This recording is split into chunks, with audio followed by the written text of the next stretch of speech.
So we're focusing on Metta, and I wanted to begin with a quote by Christina Feldman from her wonderful book, Boundless Heart.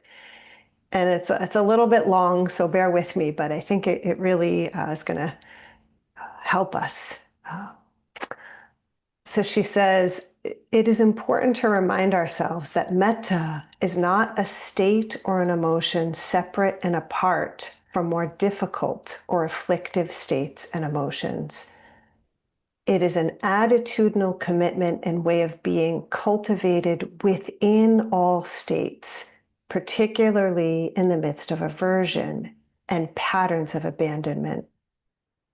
Metta teaches us a way of being present with all states, all emotions, with an attitude of befriending. The tendency of aversion is to separate ourselves from the afflictive and imagine a way of being in some future moment where affliction has ended, allowing some more idealized state of kindness to emerge. To see metta as an idealized state and apart from the sorrow and sadness of the moment would inevitably be a trigger for a renewed surge of feelings of failure and inadequacy. The pathway of metta is a present moment recollection, befriending our sadness and sorrow, our judgmental thoughts, our feelings of failure and unworthiness. We are no longer waiting for affliction to disappear so that kindness can then emerge. With metta, we learn to liberate the moment from the torturous grip of ill will and to make befriending our home. So much that she says in that. Really helpful, definitely not easy, and feels true, definitely. Oh, it's Christina Feldman. Yep. Parts of me can sometimes think like I'm going to get to some separate idealized state of just kindness, even though I know that metta actually means being present with, alongside every experience, every thought, every moment, every interaction. But we want to notice when we're kind of thinking of it as something separate, something idealized, and how that's often born out of aversion to how life actually is or how we actually are. And this quote, it reminds me also how much metta is relational, right? How is the heart relating to what's here? Because if it's relational, then anything can arise. And I have a chance of relating to it with some friendliness. And that feels hopeful to me because, of course, we can't control what shows up within or around us, but we can bring attention to how we want to meet that. And what she says also reminds me that metta is unconditional, right? It's not that we have to get rid of the jumble of pain and confusion and angst, but pointing to the pervasiveness of that ill will and aversion feels important, right? And it may not be so, but I just want to acknowledge that some folks here may be thinking, well, I don't do that. Like, I'm not super aversive, but I just want to invite us to notice how often when something arises or happens internally or externally, on or off the cushion, how quickly we want it to stop, or we want to get rid of it, or we think something else should be happening. We start trying to figure out how to make it change. And so this idea of making befriending our home feels really different from that. And I wanted to kind of share a little bit about how I'm working with this in relation to anxiety. Um, I'm stepping into a new role in one area of my professional life where I'll have a bit more leadership and more visibility. And I've definitely been noticing more anxiety kind of at the edges of everything. And some of that sure is related to all that's happening in the world and in the US, but I can tell that a lot of it is around this role change. And there's a lot of kind of fear and anticipation and insecurity around being seen as lacking or having my struggles seen by others. And if that might wind up letting people down or even causing harm. And when I kind of hear it, the thoughts and the feeling in the body, it really is trying to get me to some idealized state where I'm only good at things, where I don't make mistakes, I get it right all the time. I'm only seen in a positive light. And kind of really believing that I should be there and can get there versus recognizing the reality of how this is going to be a learning curve. And then on top of that, and maybe some folks can relate, there's this ill will and aversion toward the anxiety itself. Just like really not liking and judging the anxiety and in many ways thinking of it as my anxiety, right? And identifying with it and not wanting it to be me.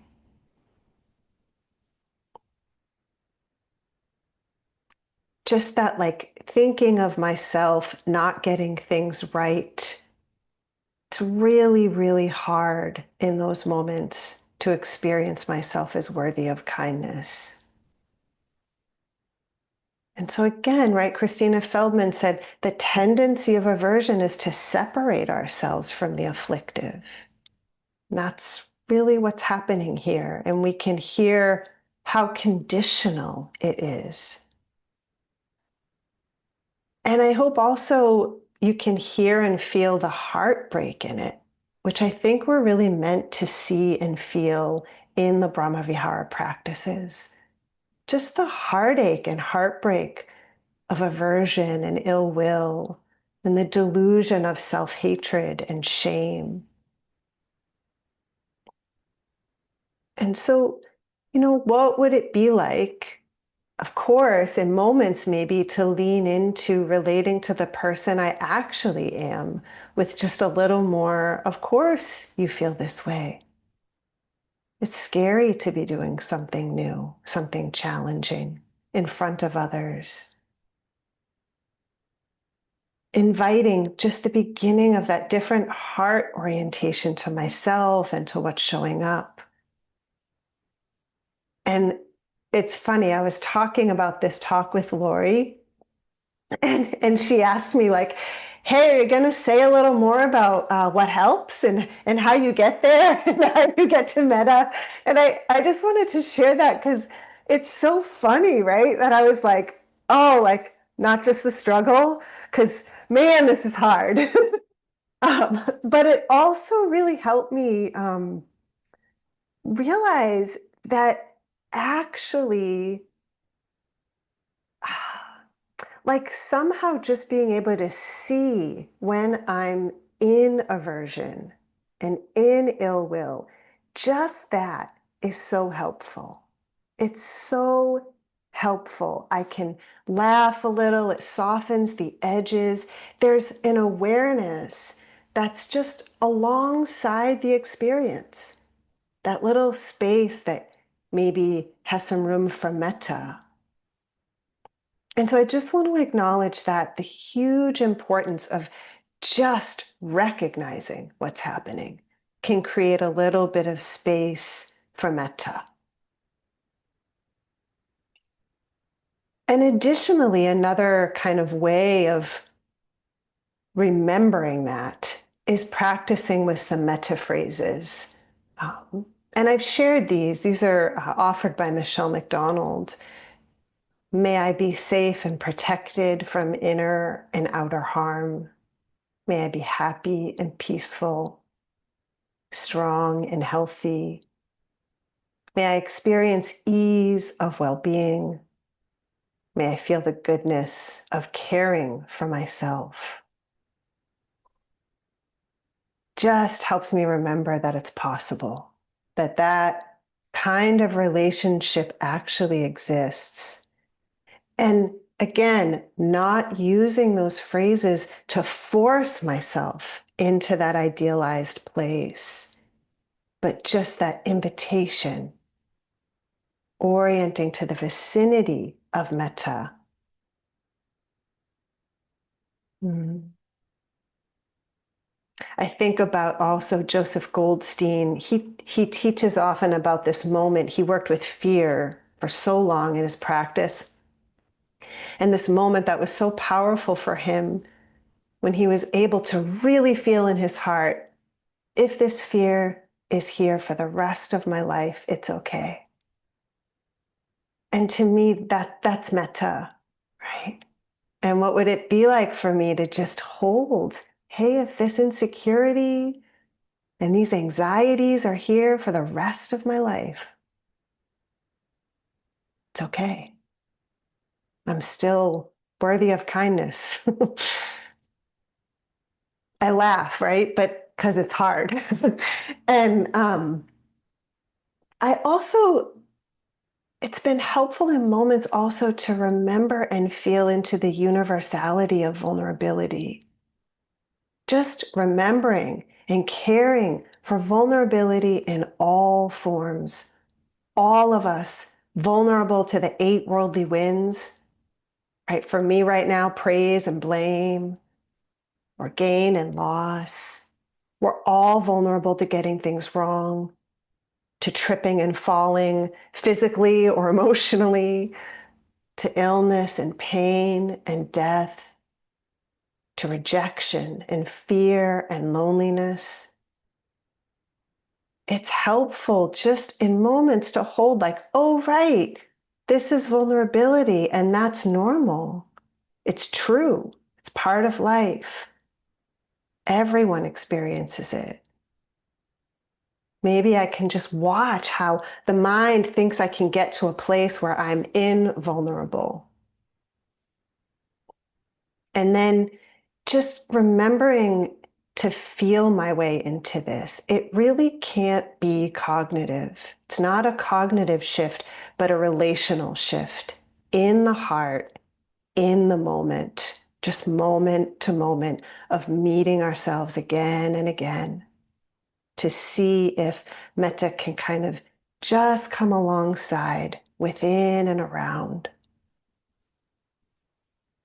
So just coming back to some of what she said, that metta is not a state or an emotion separate and apart from more difficult or afflictive states and emotions. We are no longer waiting for affliction to disappear so that kindness can then emerge. With metta, we learn to liberate the moment from the torturous grip of ill will and to make befriending our home. So thanks for listening, for being with, for joining. So let's take a few moments, or as long as it takes, really, uh, just to open up the body and settle into the practice. To transition, if you need, you can bring the attention a little bit more to the breath. Maybe stretching, moving. You're welcome to stand and shake out if that helps.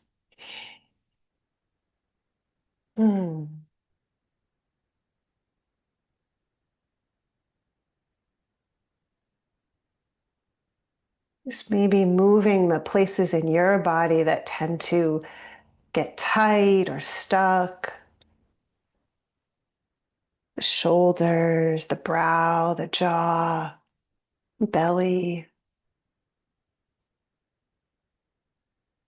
Always available in any moment to bring a hand to the chest or belly. Just that way of connecting, being willing to make contact with ourselves, these bodies.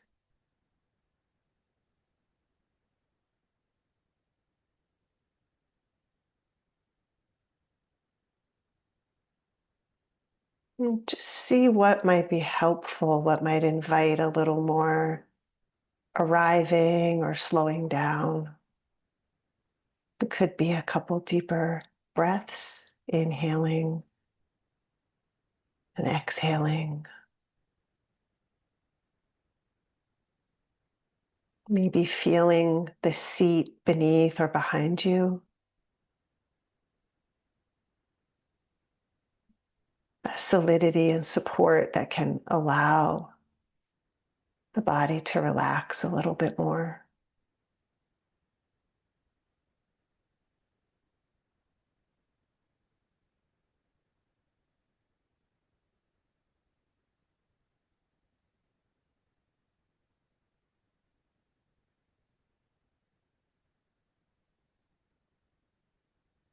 And if you'd like, you can bring any phrase in as your anchor today, maybe a metta phrase you already have found to be helpful and supportive, to remind you of this possibility of a relationship of friendliness and care.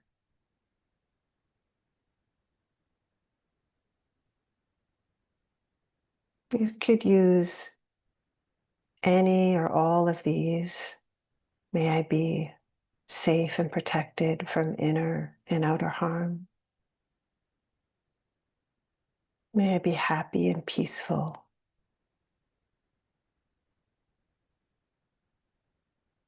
May I be strong and healthy.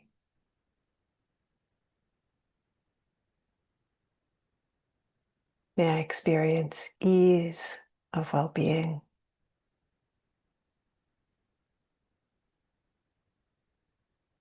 May I feel the goodness of caring for myself.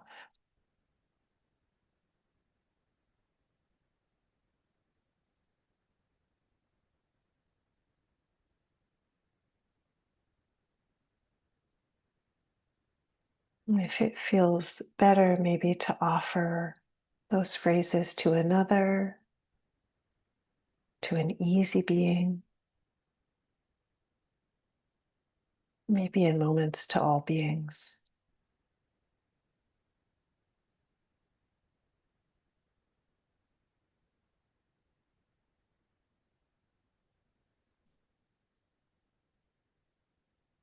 Noticing as we do this, if there's any pressure to get to something other than what's here.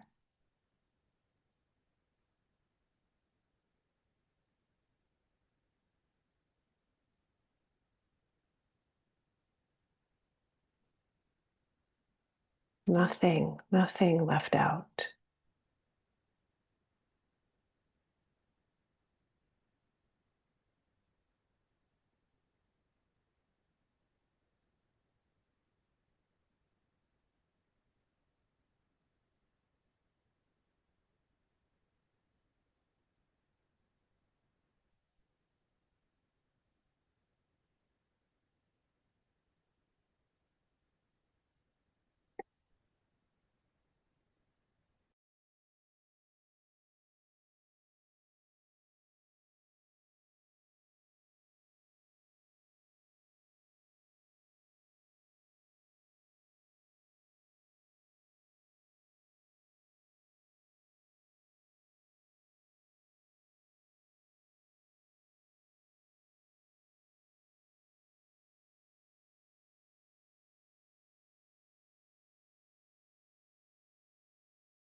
Thanks, everyone.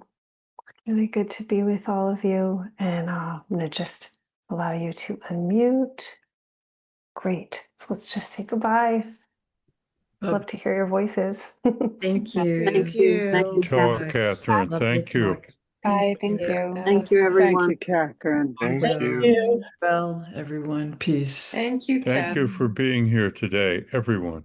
Everybody. Thank you, Sandra. Yeah. Thank you. Have a wonderful day. Thank you. Be well, You too. everyone. You too. Oh. Thanks. Thank you.